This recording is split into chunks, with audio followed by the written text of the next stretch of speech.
Leo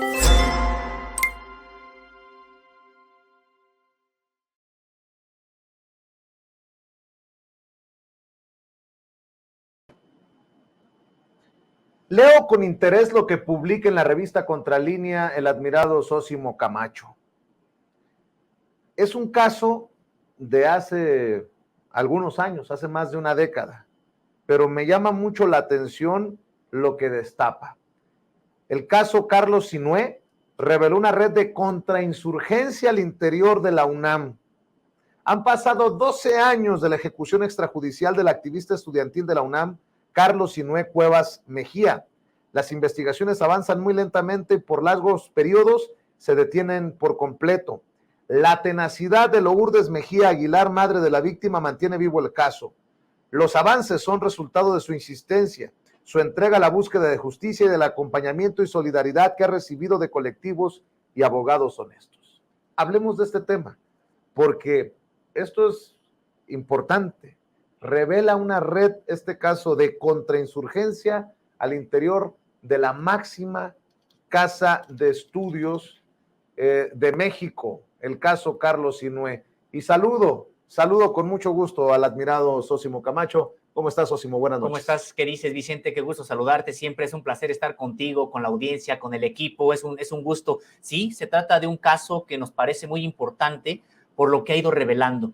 De manera, pues, trágica, tendríamos que señalar que no se sabe hasta la fecha quiénes son los perpetradores, ni materiales, ni intelectuales de este caso, de esta ejecución extrajudicial, pero lo que ya revela el expediente, pues sí señala, Vicente, como bien lo comentabas, pues que se trató primero de una ejecución extrajudicial porque hay involucrados integrantes del antiguo Estado mexicano. Hay que recordar que esto ocurrió precisamente en 2011, en pleno sexenio de Felipe Calderón, y por otro lado, pues también advierte la existencia de una red, por lo menos en ese momento, una red de pues grupos que estaban realizando labores de espionaje, de contrainsurgencia, de sabotaje a las propias actividades de los estudiantes organizados. Entonces, esto ha trascendido incluso lo que ya de suyo es de mucho interés para nosotros, que es claro el dolor que ha generado la ausencia de Carlos Sinué entre la madre, entre su madre, entre sus familiares, amigos, sino que además ha trascendido ya a otro ámbito en el que pues se da cuenta de que autoridades, pues incluso involucradas en ese momento de la Fiscalía General de la República, Fiscalía General de Justicia del entonces Distrito Federal, pues estuvieron ocultando pruebas, falsificando algunas otras, sembrando otras, todo con el objetivo de que, Vicente, pues todo indica de que nunca se supiera qué fue lo que realmente ocurrió. ¿Por qué? Porque este personaje era el blanco y por qué esta hazaña con lo que estás mencionando, Zósimo.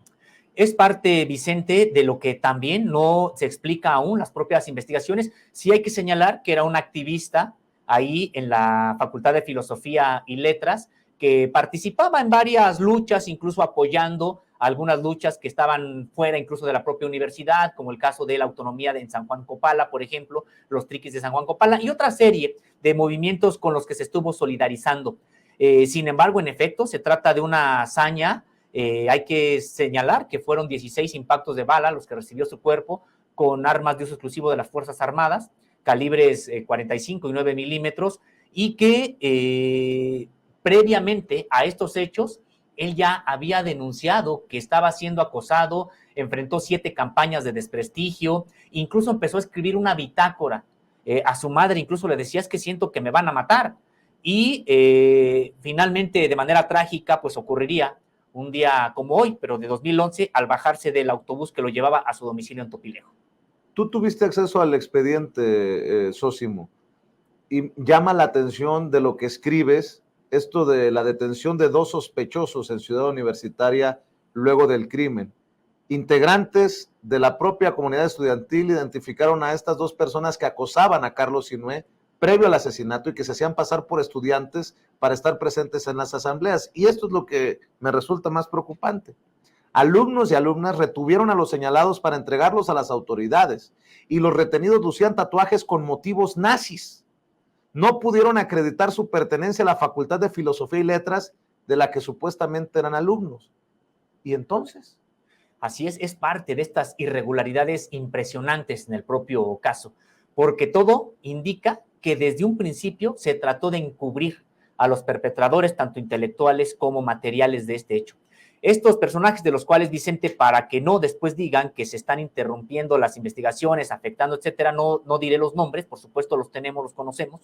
Estos personajes fueron en ese momento detenidos por integrantes de la comunidad universitaria, porque ya se había dado cuenta de que habían estado acosando durante mucho tiempo a Carlos Sinué. Los detienen, es cuando incluso se alcanza a ver sus tatuajes con motivos nazis, pero al momento que son entregados a los policías que acuden ahí, policías de la Ciudad de México, pues se los llevan, pero ya cuando son presentados ante las autoridades ministeriales y judiciales, resulta que ya no son los policías que habían sido los que los habían detenido en Ciudad Universitaria. Ahí ya, al conocer el expediente, se asientan nombres distintos de policías que los entregan. Es decir, se armó toda una estrategia para violar el debido proceso y que entonces estos personajes pudieran fácilmente salir libres.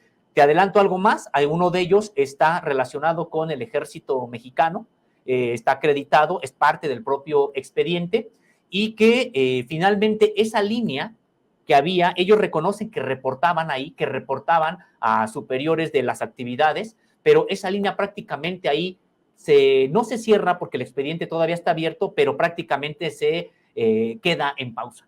¿Militar con tatuajes con motivos nazis? Sí, sí, uno de ellos. Sí, y digo, es parte del expediente al que hemos tenido, como bien comentas, acceso en algunas de sus partes, y pues aún más todavía que al momento que es asesinado Carlos Sinué, al lugar de los hechos, se presenta un militar también, que se identifica, eso está en la bitácora, que después se entrega y es parte del propio expediente. Al lugar de los hechos donde Carlos Sinué Cuevas Mejía es asesinado, acude un integrante del alto mando policial de la Ciudad de México. En el lugar de los hechos, mientras era asesinado y de acuerdo con un video que hay del entonces C4, que queda fuera de foco cuando lo asesinan, pero se ve ahí el momento en que es asesinado, porque hay trabajadores de un Oxxo que se meten rápido, están todos los elementos que acreditan que en ese momento estaba siendo asesinado, hay la presencia de una patrulla. Esa patrulla se va después de que ocurre el asesinato y regresa, se va a dar una vuelta, se cuenta con el GPS acredita que esa patrulla se dio una vuelta solamente, regresó como si apenas estuviera enterando de algo que había ocurrido de los hechos. Es decir, tenemos aquí a por lo menos policías, integrantes, en el caso de un integrante de las Fuerzas Armadas Mexicanas, un integrante también de la Policía de Investigación de la Ciudad de México, en ese entonces Distrito Federal, que estuvieron presentes en el lugar de los hechos. Y ante el acoso, las autoridades de la UNAM, ¿qué hicieron? Porque me imagino que es otro lado que se tiene que investigar y que se tiene que cuestionar. Es parte de estos reclamos que hay a la propia Universidad Nacional Autónoma de México, Vicente.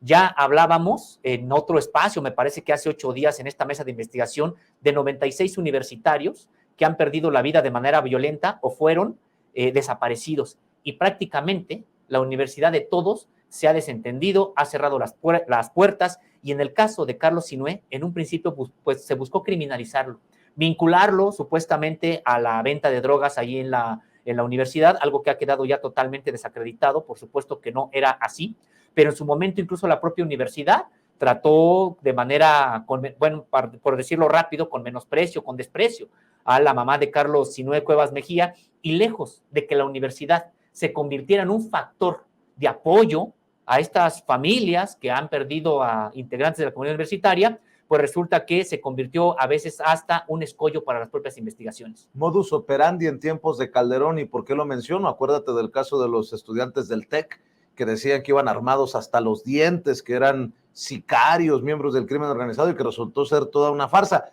Una versión que incluso sostenía el secretario de Gobernación, Gómez Montt, al defender esta versión. Y lo menciono porque Carlos Sinué Cuevas Mejía fue asesinado durante el sexenio de Felipe Calderón, y tú lo consignas en lo que escribes para la revista Contralínea, Sósimo, cuando las ejecuciones extrajudiciales contra activistas, defensores de derechos humanos, indígenas y del medio ambiente se multiplicaron en el contexto de la supuesta guerra contra el narcotráfico. y que fueron después vistos como daños colaterales. A la fecha, y de acuerdo con información del colectivo Nos Hacen Falta, suman 96 personas integrantes de la comunidad universitaria muertas violentamente o desaparecidas desde el 2002, la gran mayoría durante el Calderonato y el peñismo.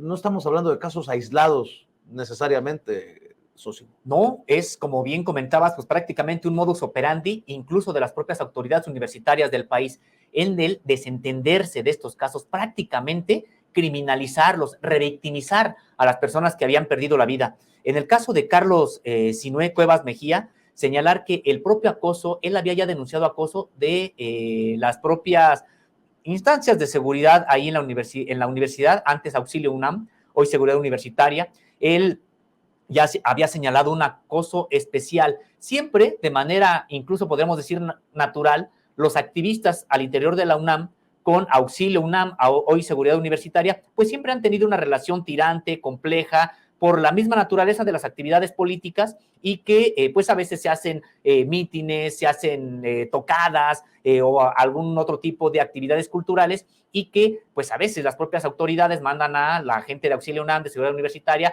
pues para que no se hagan y hay relaciones tirantes. Pero él ya había señalado de manera particular un acoso de Auxilio UNAM, entonces, en contra de él.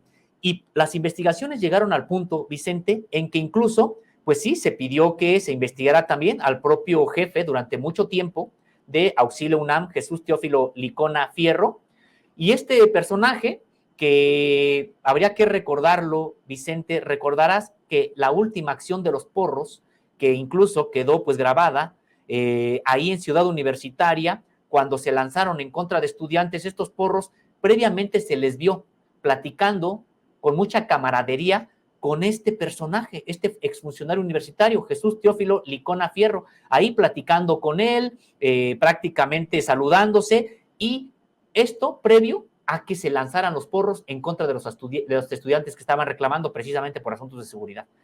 Como esto quedó en redes sociales, se difundió de manera masiva, como incluso llegó a los medios de comunicación, la UNAM no tuvo de otra más que pues despedirlo, suspenderlo y decir que se iba a investigar. Pero este personaje durante mucho tiempo estuvo ahí a cargo de Auxilio UNAM y fue este personaje al que las investigaciones que se estaban llevando a cabo le pidió su teléfono para ver el tipo de llamadas, de contactos que había realizado. Y este personaje simple y sencillamente contestó: no uso celular. Y ya, la Fiscalía de la Ciudad de México de ese entonces quedó muy conforme y ahí llegaron hasta ese momento las investigaciones sobre este mismo personaje. Hablemos de estas redes de contrainsurgencia, que no sería la única en la UNAM que se destapa, pues, con este caso de Carlos Sinué. Pienso en Ayotzinapa. También había, todo parece indicar, militares infiltrados. Pienso en el espionaje desde el CISEN, pienso en el Estado Mayor Presidencial, pienso en todo esto, estos aparatos que existían y que todo parece indicar que quedaron en el pasado con la llegada del presidente Andrés Manuel López Obrador. Y quisiera imaginarme también que estas prácticas, Sosimo, ¿no? Pues mira, no lo sabemos, Vicente, porque incluso se trata de estructuras que no necesariamente se desactivan con la llegada, digamos, de un nuevo gobierno. No sabemos, tampoco podemos nosotros acusar y decir en este momento existen. Sin embargo, Vicente, pues hay que recordar que incluso hay grupos que hoy están actuando, por ejemplo, al interior del Centro Nacional de Inteligencia, que incluso pues se llevaron los propios archivos que ya estaban en el Archivo General de la Nación y que contra la propia instrucción presidencial dada públicamente en la conferencia de prensa matutina, pues siguen estos archivos perdidos. Incluso algunos de ellos, Vicente, pues se tiene noticia de que fueron saqueados. Hay personajes que siguen respondiendo a sus antiguos jefes, porque es muy reciente. O sea, estamos apenas prácticamente con un sexenio, en este caso distinto al grupo político que lo estuvo ocupando durante mucho tiempo. En ese sentido, hay muchas personas que le siguen debiendo la lealtad de mandos medios y bajos, pero que están ahí operando, que siguen teniendo su lealtad a sus antiguos jefes. Pero ¿quiénes son estos que?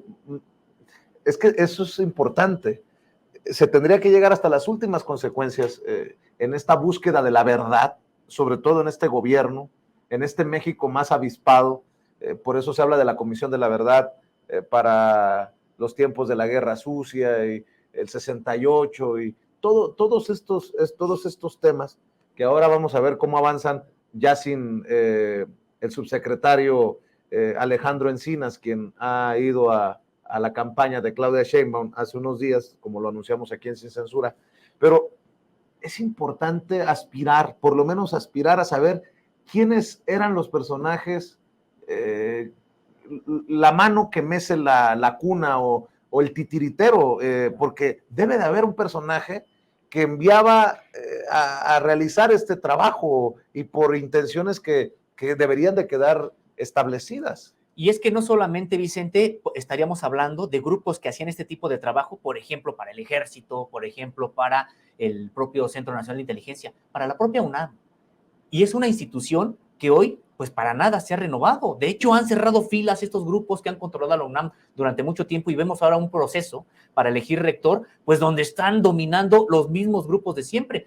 Y un dato, Vicente, cuando ocurre esto, quien era rector era José Narro, este personaje que finalmente sigue teniendo un poder muy, muy importante en la Universidad Nacional Autónoma de México, y yo podría decirte, Vicente, que hoy prácticamente es de los que están detrás de lo que está ocurriendo en la universidad hoy. Cuando hay un pleno proceso de elegir rector, resulta que algunas escuelas paran, resulta que hay chinches, resulta que hay lo que quieras para que no haya una manifestación de la propia comunidad universitaria en lo que está aconteciendo el día de hoy. Entonces, en ese sentido, pues sí, hay muchos hilos que se mueven al interior de la propia Universidad Nacional Autónoma de México y que no responden necesariamente, por ejemplo, a un gobierno como el de Andrés Manuel López Obrador, pero los grupos de poder, los grupos fácticos, ahí están. ¿A quién responden? Pues a los mismos que quieren regresar al poder ejecutivo federal, a grupos enquistados en el PRI, a grupos enquistados también en el Partido Acción Nacional, que no necesariamente ellos pues ya han deshecho, ya han desbaratado estas estructuras. Bueno, hablemos, por ejemplo, de los intereses de García Luna, que pareciera que todavía están protegidos por algunos personajes, algunos identificados, otros todavía no, solo por mencionar un ejemplo. Pero resulta, es más, estaba leyendo, déjame hacer referencia, porque hay cosas que hasta de risa, ¿no? En el expediente, tristemente de risa, sí. No, espero que no lo tomen a mal. Dice que se advierte la presencia de un sujeto, este sujeto que sería identificado como policía vestido de civil, el elemento Carlos Segura Chávez, quien declararía que su área de operación era el edificio de la calle de Liverpool, en la zona rosa, y su bitácora nunca fue entregada a las autoridades porque se pretextó que se perdió en una inundación. Esto, regresando al caso de Carlos Sinué, pero pienso, tú estás más empapado, obviamente, porque lo has investigado, lo has documentado, pero pienso, una cosa es una labor de inteligencia para ver cualquier posibilidad de desestabilización al interior de la UNAM, y otra ya un asesinato con la hazaña, 16 disparos, sí, decías, con armas de uso exclusivo del Ejército, de las Fuerzas Armadas de México. Eso ya es otra cosa. O sea, estamos hablando de una perversión o de un asesinato con todas las características de alevosía y ventaja, ¿no? Y de un crimen político, en efecto, sí, se trata de un asunto de esta magnitud, Vicente, y que decíamos de manera desafortunada, pues no es el único. En estos casos de los 96 que se ha podido documentar no, incluso podremos decir de oídas. Es una cifra que ni siquiera está completa, porque este colectivo de investigadores universitarios y alumnos universitarios solamente están señalando los casos que se pueden en este momento ya probar con nombre, apellido, escuela a la que pertenecía, los datos de en qué contexto ocurrieron, pero la cifra que ellos todavía seguirán alimentando es mayor. Y hay casos como por ejemplo el de pues un compañero que tristemente fue encontrado en una cruz en el Cerro de la Jusco con señas de haber sido violentado de manera muy intensa, no vamos a describir, pero incluso sí, y con mensajes de grupos neonazis, que también él era, ¿Qué? sí, y que también este compañero Pavel, un momento podemos dar un poco más detalles de este tema, porque es una investigación en curso que iremos sacando, pero que pues en este caso también fue víctima de este tipo de grupos. También cuando en el sexenio de Felipe Calderón, hay que aclarar también. Oye, eso sí, uno se imaginaría que sería la propia UNAM la más interesada en investigar y que se llegue hasta las últimas consecuencias, y tienen que ser periodistas de investigación como en tu caso, los que sigan poniendo el dedo en la llaga, porque salvo que tú me digas otra cosa, me corrijas, yo no veo o no vi a los rectores, al actual rector, apostando por llegar a la verdad, sobre todo cuando existe este dato que es preocupante. Pareciera una corriente neonazi ahí al interior de la institución. Sí, que de hecho cuando hacemos nosotros el análisis de las cifras de la base de datos que se ha ido generando, pues sí se observa que entre los perpetradores de este tipo de crímenes contra la comunidad universitaria, pues hay por supuesto delincuencia común, ¿no? Delincuencia común que se meten y también pueden hacer cualquier cosa. Ahí se advierte, pues, integrantes del crimen organizado, se advierte también la competencia en algún periodo, sobre todo de Felipe Calderón, o también de Enrique Peña Nieto, pues de integrantes de alguna agencia del Estado mexicano involucrados en agresiones, como este caso de Carlos Sinué, y también de este tipo de grupos que no sabemos a quiénes responden, pero que tienen con toda claridad una concepción neonazi, ultraderechista, etcétera, realizan crímenes de odio como este que estamos comentando, y que pues sí, o sea, son parte precisamente, Vicente, de esto que la propia universidad se ha desentendido. Me decía, no he visto a la UNAM. Pues no, de hecho la UNAM de manera constante, clara, lo que estuvo haciendo fue ignorar a las familias, despreciar su propio dolor y muchas veces obstaculizando las investigaciones, revictimizando. Apenas hace 2 semanas hubo una disculpa pública de la UNAM por el caso de una estudiante que hasta la fecha no se encuentra, son 5 años desaparecida. Es el único caso. Después de esto que hemos estado diciendo del caso de Carlos Sinué, estas irregularidades ya en el gobierno de Claudia Sheinbaum y también con otra fiscalía, precisamente ya investigando estos hechos, el gobierno de la ciudad aceptó sus responsabilidades, no, digamos, de esta administración, de las pasadas, con respecto de este caso y ofreció disculpas públicas, hizo un acto. La UNAM, silencio. La UNAM, nada, cuando también está incluso señalada en el propio expediente por no aportar las informaciones que se le pedían. Algo tan sencillo como las propias grabaciones de las cámaras que tiene Ciudad Universitaria. Resulta que se averiaron, resulta que se perdieron, resulta que X, pero la universidad prácticamente no aportó nada a este caso que está avanzando con muchos trabajos y que hoy al menos no se sabe quiénes son los perpetradores, pero ya se sabe, gracias a estas investigaciones, que sí hubo un grupo ahí actuante de contrainsurgencia y de espionaje en contra de los alumnos. Me haces pensar, me pones a pensar en el documental Armado hasta los dientes o Armados hasta los dientes, sobre los 2 estudiantes del TEC de Monterrey, también en el sexenio de Felipe Calderón, que fueron ultimados, todo parece indicar que sin ton ni son, y que después el actuar de las autoridades intentó ser escondido, y que llevó a las propias autoridades educativas a entrarle a un proceso, una campaña de empantanamiento de la investigación. Lo menciono y espero que no se tome a lavarle la cara a alguien, sino lo menciono porque esto pareciera ser no un caso necesariamente. Parece que el caso más grave es el de la UNAM, pero también han existido en otras instituciones y bueno, lo menciono porque hace unos días también se informaba y nosotros lo publicábamos aquí en Sin Censura, que 5 elementos militares fueron sentenciados por este asesinato de los muchachos del TEC de Monterrey. Increíble, esto sí debería de llevarnos a levantar la voz desde diferentes trincheras de la sociedad mexicana, que existan casos como el de esta muchacha desaparecida 5 años y que no sean las autoridades educativas las que estén insistiendo en dar con su paradero o determinar qué fue lo que ocurrió. El caso que dices tú de este estudiante que fue encontrado, Pavel González. Pavel, en una cruz. Sí, en el Cerro de la Jusco. En el Cerro de la Jusco con saña neonazi, pues no está muy alejado de ser un crimen de odio al estilo de Carlos Sinué, porque meterle 16 balazos a alguien con armas de uso exclusivo de las Fuerzas Armadas, y todo parece indicar que por intenciones o situaciones políticas también es un crimen de odio, mi querido. Bueno, es mi opinión, eso sí. Totalmente de acuerdo, Vicente, porque sí, se trata, todo indica de crímenes de odio de este tipo de grupos que estuvieron actuantes.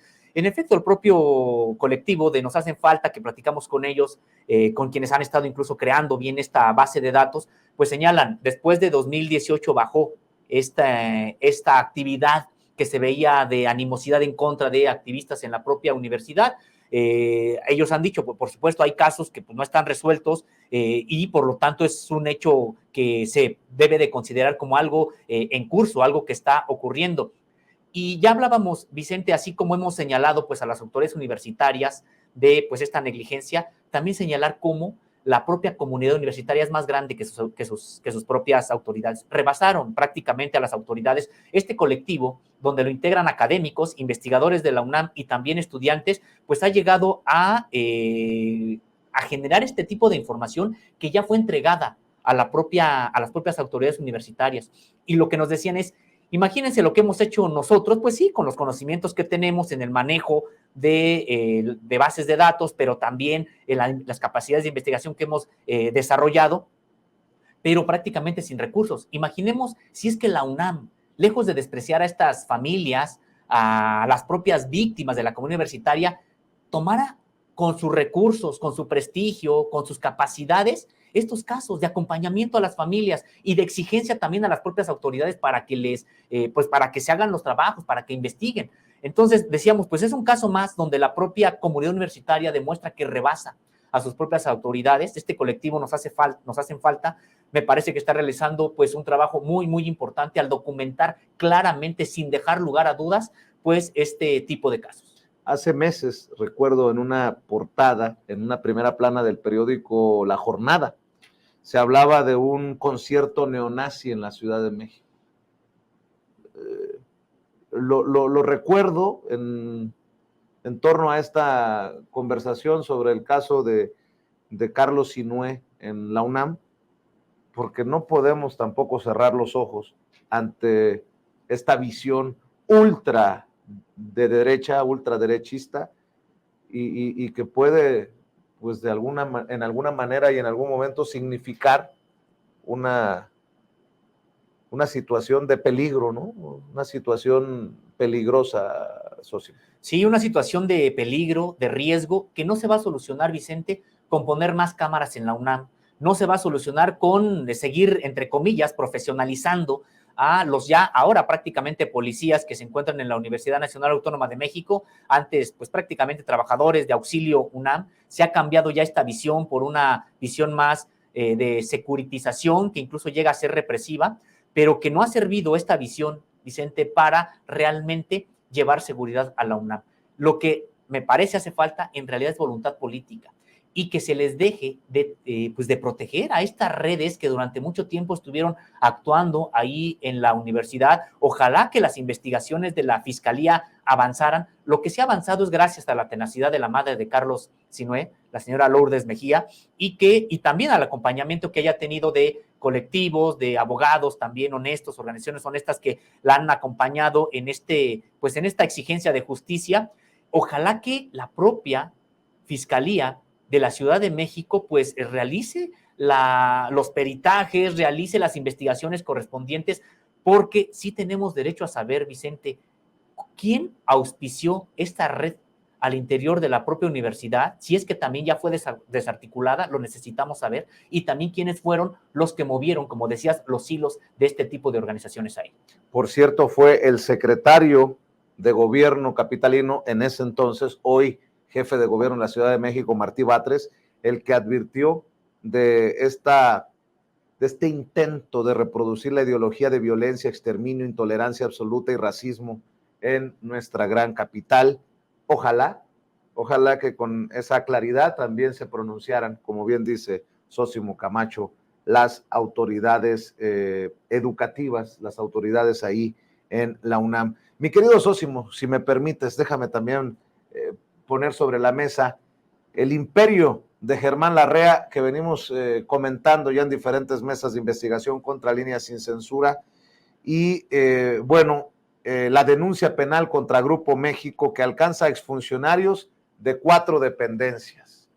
El gobierno acusa, como hemos señalado, a Grupo México, y hay exfuncionarios de crímenes ambientales continuados. Leo: la demanda penal contra Grupo México y exfuncionarios de Conagua, Profepa y Semarnat documenta crímenes ambientales continuados y corrupción de personas morales y físicas en el derrame del río Sonora. Por el carácter permanente de los delitos, en la denuncia se les compara con delincuencia organizada, desaparición forzada de personas y portación ilegal de armas. Exservidores públicos habían aceptado remediación de la contaminación generada por el derrame allá en el río Sonora sin que se tuvieran pruebas de ello. Nunca se realizaron labores reales de mitigación y un territorio de 9 municipios permanece tan contaminado como una semana después del desastre, según un documento del que seguramente nos darás más detalles, querido socio. Así es, Vicente, pues ya se sabía esta denuncia, se había señalado que se había denunciado por parte del gobierno federal a Grupo México. Nosotros tenemos copia de esta denuncia y es donde hemos encontrado pues datos que nos parecen muy importantes. No se trata solamente de la denuncia contra el Grupo México por esto de crimen, que de suyo ya es muy importante, un crimen, el peor crimen en materia ambiental por derrame de residuos tóxicos de producto de la minería que se hubiera presentado en México. Hay varios datos muy importantes en esta denuncia, Vicente, y que de entrada, sí, se les compara por su carácter continuado con delitos se trata de delincuencia organizada, desaparición forzada de personas y portación ilegal de armas.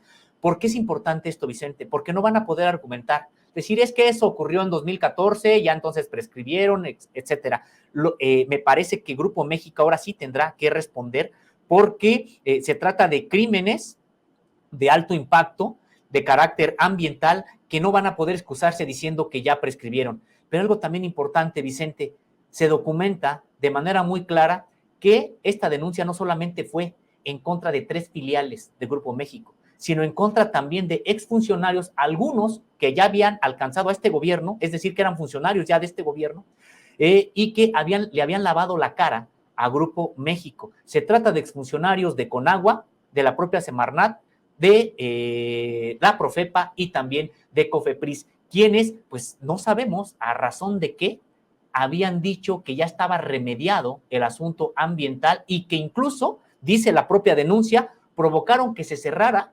se extinguiera en su momento el fideicomiso, esto en 2017, y que incluso se le devolviera dinero a Grupo México por este desastre que generaron.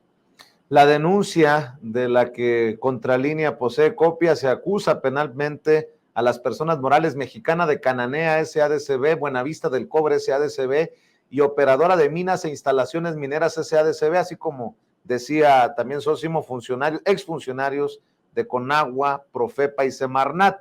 A todos los involucrados se les imputan delitos contra el ambiente y la gestión ambiental, así como hechos de corrupción por no haber realizado ni cumplido con las medidas técnicas, correctivas o de seguridad necesarias para evitar un daño o riesgo ambiental que la autoridad administrativa le ordenó o impuso.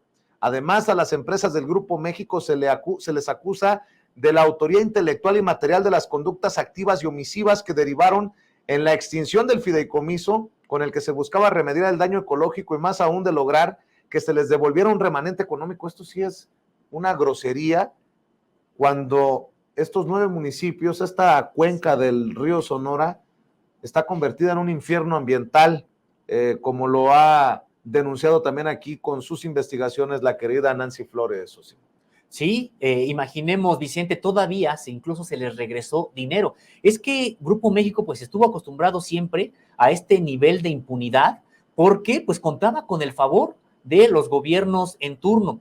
Y por eso esta denuncia es tan importante, porque es la primera y prácticamente es la única de carácter penal, por la que se está acusando a este grupo de estos crímenes, decíamos, ambientales continuados y que involucra, y también es muy importante, Vicente, que sin que digan todavía los nombres exactamente de a quiénes serán a los que se estará investigando, pues sí de manera clara se señala a exfuncionarios porque, dice la propia denuncia, no acataron la obligación de administrar y verificar directamente el cumplimiento de los términos de una concesión, permiso, asignación o contrato, lo anterior al aceptar como solventada la remediación que les informó Grupo México. Tenemos los documentos, Vicente, donde prácticamente Grupo México les dice, ya está remediado la contaminación en el río. Imaginemos, si el río está prácticamente como si hubiera ocurrido hace una semana la contaminación, pero ellos les presentan un documento donde les dicen que ya hay niveles aceptables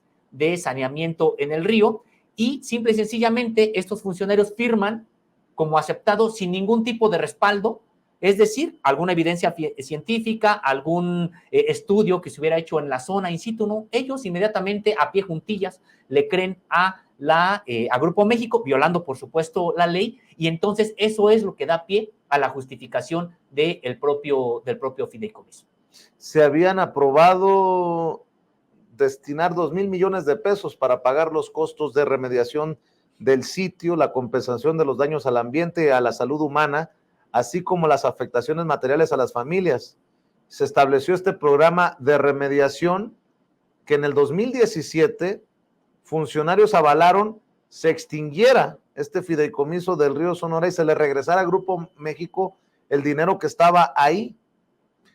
Este documento de febrero de 2017, tú consignas que estaba firmado por Alejo Francisco Manso Díaz, a nombre de Buenavista del Cobre, y Juan José Cervantes Silva, por operadora de minas e instalaciones mineras, mientras por Nacional Financiera, Diego Alberto Cervantes Villegas, y por la Semarnat, Rodolfo Lazi Tamayo, quien entonces se desempeñaba como subsecretario de Fomento y Política Ambiental de la Secretaría.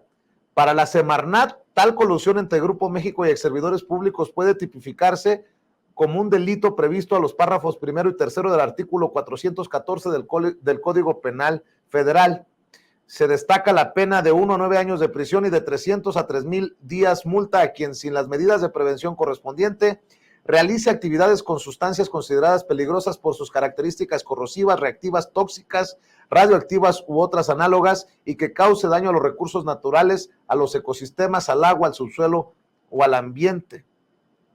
También se subraya en la denuncia el carácter permanente y continuado del crimen, los efectos que produjo el hecho o conducta criminosa acontecidos en el lugar y tiempos antes citados, a la fecha viven y subsisten sobre el medio ambiente y demás componentes ambientales jurídicamente tutelados. Pues uno nada más se podría imaginar que hay de dos sopas, o fueron chayoteados, o sea, maiceados, recibieron dinero de Grupo México estos personajes para extinguir el fideicomiso, para cerrar el caso, digamos, y hasta regresarle dinero a Grupo México, o de plano son unos imbéciles, irresponsables o incapaces en sus puestos, y cualquiera de las dos tiene tinte criminal, porque están de por medio vidas humanas, bueno, y vidas animales y flora, fauna, allá en esta zona del río Sonora, pero estoy pensando en familias que vivían de sus vaquitas, que vivían de sembrar y que ahora están al borde de la muerte por los altos contaminantes. Así es, están en un desastre económico, pero también en un desastre sanitario, es decir, a su propia salud. Personas que no hubieran tenido, o niños que han crecido con enfermedades precisamente producto de este derrame. Y señalar algo, Vicente, incluso el propio expediente señala que ya fue también la Conagua del actual sexenio, en 2019, cuando estaba avalando la remediación en el propio río.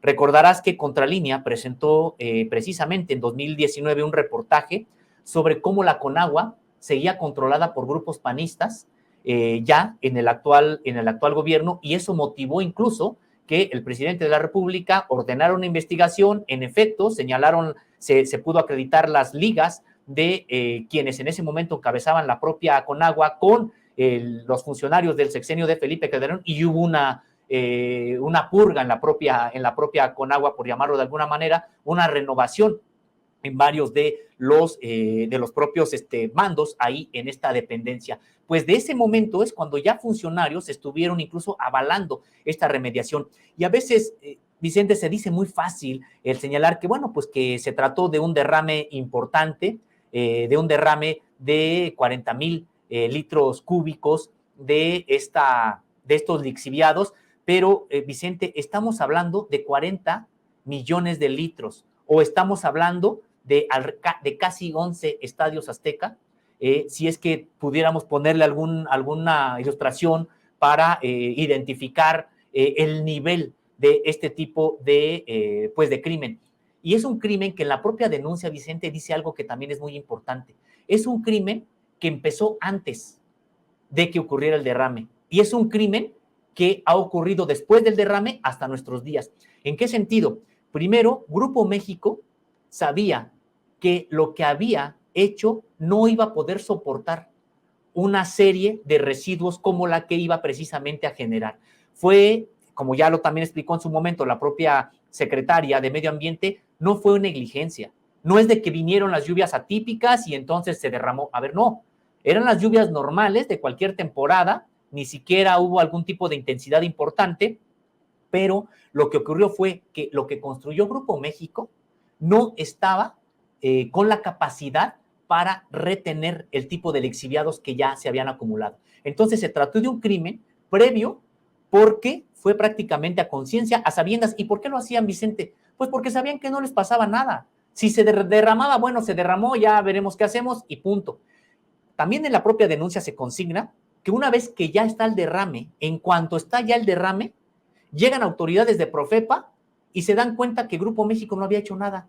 No había siquiera intentado contener en lo posible, pues ya el derrame, activar protocolos que deberían de tener en caso de que hubiera algún derrame. No tenían, prácticamente estaban de brazos caídos, no hicieron nada. Ya estaba el desastre y no hicieron absolutamente nada. Y luego después, Vicente, pues lo que ya sabemos, que solamente se dedicaron a simular que estaban remediando. Los daños se han evaluado, una evaluación real serían de alrededor de 20,000 millones de pesos, solamente para cuestiones que tienen que ver con pérdidas en materia ambiental y en materia de los bienes de las personas, y solamente el fideicomiso lo hicieron de 2,000 millones de pesos, es decir, del 10%. Y peor aún, en vez de eso, destinarlo realmente a tratar de mitigar estos efectos en la salud de las personas, por ejemplo, lo destinaron a campañas publicitarias diciendo que Grupo México estaba remediando el asunto. Entonces, prácticamente no se hizo nada. Es un delito, decíamos, continuado, que empieza antes del propio derrame, ocurre durante el derrame porque no hicieron ya nada, activar protocolos para tratar de mitigar lo que estaba ocurriendo, y luego después con este fideicomiso que solamente simularon que estaban actuando. Estoy pensando, fíjate, con todo lo que nos estás aportando, lo que estás poniendo sobre la mesa, querido Sosimo, porque se habla de presuntas responsabilidades de exfuncionarios de la Comisión Nacional del Agua, Conagua, de la Procuraduría Federal de Protección al Ambiente, la Profepa y la Semarnat, pero me quedo primero en lo de Conagua. Yo decía, me suena. Pues fue en los tiempos de David Korenfeld, sí, aquel que fue hasta sancionado por usar el helicóptero de Conagua para traslado de su familia y traslado no oficial, sino traslado de vacaciones. Este personaje era el que estaba en medio del merequetengue, porque, a ver, estoy sacando cuentas, si el siniestro se da el 6 de agosto de 2014, era David Korenfeld el titular de Conagua, porque a él lo corren en 2015, si recuerdo bien. Pues cada personaje también, o sea, no podíamos con estos personajes corruptos, abiertamente corruptos, esperar otra cosa de acuerdos bajo la mesa con Grupo México para que en 2017 terminara extinguiéndose el famoso fideicomiso, y aquí se quebró una taza cada quien para su casa, y señor, por cierto, aquí están unos cuantos milloncitos que nos sobraron. Sí, es que es impresionante porque todo el Estado mexicano estaba orientado a estas trapacerías. No solamente es de que haya cubierto, en este caso de David Cornfeld, pues este siniestro lo haya justificado prácticamente, pues no sabemos si hubo incluso dinero de por medio de parte del Grupo México para él, para su equipo, etcétera, pero también algo queda claro, él estaba a cargo de prácticamente la privatización del agua en México, sí, porque ya no les alcanzó, porque hubo protestas y porque, bueno, pues ya después de Peña Nieto, pues llega una administración distinta, pero estaban ellos empeñados en prácticamente entregar el agua a estas transnacionales. Entonces, pues sí, es un personaje de esas características y que sorprende, Vicente, que incluso no hay alguien en la cárcel por este crimen tan importante. Estamos hablando del crimen minero por residuos, por derrame de residuos más importante en la historia del país. Nunca había habido un derrame de estas características que pues ya contaminó a toda la cuenca y que además hay un agravante que se señala en la propia denuncia. En la propia denuncia se señala que además contaminó ya una área natural protegida, que es de 28 millones de hectáreas. Imaginemos, es un ecosistema que por sus características es declarado área natural protegida. Y resulta que por esta irresponsabilidad no solamente contaminas toda la cuenca, contaminas, sabemos, las familias, los bienes de las personas, etcétera, sino que además contaminas un área natural protegida única que estaba precisamente bajo protección, y eso es un agravante más. Es impresionante que no haya nadie en la cárcel, ni de Grupo México, ni tampoco de los funcionarios que tuvieron que haber primero velado, porque también supervisado que Grupo México estuviera cumpliendo con la ley, y después que debieron de haber sancionado a Grupo México. Por el contrario, resulta que incluso estos funcionarios después extinguen un fideicomiso y Grupo México recibe dinero. Es impresionante, Vicente, que no, pero bueno, nos habla precisamente de la impunidad que durante mucho tiempo tuvo este personaje, Germán Larrea. Mencionas que no hay nadie en la cárcel, y esto es lo más insultante, porque ha habido gente enferma, gente que podría, con las investigaciones que se están haciendo de los infiernos ambientales, definirse que murió por la contaminación, o que podría morir, porque la contaminación existe, todavía está ahí, no se ha acabado, no se ha disipado, no se ha remediado. Oye, me imagino que hasta la fecha debería de haber indemnizaciones para todas estas familias. No estamos hablando de 100 familias, estamos hablando de 9 municipios, incluso hasta la zona rural de Hermosillo, la capital, llega esta contaminación, y por eso insisto en esto que tú mencionas. No hay nadie en la cárcel. ¿Y qué estamos esperando? ¿Cómo podemos decir que se hace justicia en un país en el que una empresa, con, ahora entendemos, complicidad de funcionarios, contamina, y con total impunidad no pasa nada? Pues ahí está la denuncia penal. Qué bueno que ya haya una denuncia penal, y que pues yo veo un trabajo importante en este caso de la Semarnat de cuadrar, de realmente asegurar, documentar pues este crimen, y ahí están los datos, muchos de ellos apoyados en estudios científicos, y bien comentas, no está remediado, Vicente, no está remediado, y la gente sigue expuesta a esta contaminación. Y habría que señalar también, Vicente, esta gran impunidad que llevó al envalentonamiento de este personaje, Germán Larrea. De acuerdo con la propia Semarnat, cuando se le dijo a Germán Larrea, oye, pues es que estamos investigando y no hay remediación alguna, ellos dijeron, nosotros ya remediamos. No acudieron a las citas que el gobierno federal les planteó. Dejaron de responder incluso a los propios mensajes que les enviaban desde el gobierno federal. Tan impunes se creyeron estos de Grupo México, que incluso ignoraron al gobierno federal de todo esto. Y hay que recordar, Vicente, que ellos inmediatamente se negaron a reabrir un fideicomiso. Dijeron, no, nosotros ya pagamos, hicimos lo que tenemos que haber hecho, punto final. Hasta que viene la denuncia penal, y con tal nivel de sustanciación, que entonces ahora ya ellos dicen, sí, vamos a negociar, vamos a dialogar. pues que negocien, que platiquen, lo que sean, pero a mí me parece, Vicente, que por nada se tiene que desestimar esta denuncia y que llegue hasta las últimas consecuencias, porque bien lo comentas, hay personas enfermas por esto, personas que perdieron su patrimonio, familias con niños que crecieron enfermos y que hoy todavía está ese contaminante, pues, afectando la vida de estas comunidades. No podemos decir y cerrar los ojos, bueno, a lo mejor ahora va a ser un fideicomiso, ¿de qué te gusta? ¿De 20,000 millones de pesos? ¿Qué son para Germán Larrea, el segundo hombre más rico del mundo, que ha sido calculada su fortuna por Forbes entre 28,000 y 33,000 millones de dólares? Para él no es nada. No, lo que necesitamos es de que sí remedie, que sí se abra otro fideicomiso, pero también que estas investigaciones, estos crímenes, sean investigados por la Fiscalía General de la República y que lleguen hasta las últimas consecuencias. Y pienso también en aquellos que nos deben justicia en nuestro país. Ahora que estamos en este debate de fideicomiso, no hay fideicomiso para el Poder Judicial, que si quién tiene la razón, básicamente también pienso, estamos peleándonos por 15,000 millones en fideicomisos del Poder Judicial, que en este caso nos sigue debiendo justicia, así lo veo yo. Bueno, pues no habría manera que algunos millones de esos se destinen también a indemnizar o a remediar lo que no ha resuelto el Poder Judicial desde su trinchera, pero a lo mejor yo soy muy exagerado, muy alebrestado, mi querido Sósimo.